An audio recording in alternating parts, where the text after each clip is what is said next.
سفيان رحيمي، اللاعب السابق ديال الرجاء البيضاوي، كيلعب حاليا في فريق العين الإماراتي ونجم الفريق. سبق ليه يلعب مع المنتخب الوطني، لعب مع 6 ديال المباريات وما سجل حتى هدف، في حين لعب مع المنتخب المحلي وسجل 6 ديال الأهداف.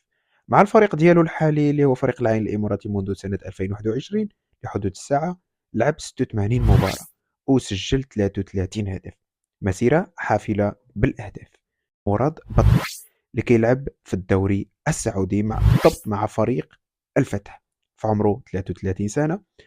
سبق لي لعب مع المنتخب الوطني جوج ديال المباريات في 2016 وما سجل حتى هدف، في حين مع الفريق ديالو الفتح السعودي لعب 83 مباراة وسجل 29 هدف، في حين سبق لي يلعب مع مجموعة من الأندية في المغرب مع حسنية أكادير والفتح الرباطي.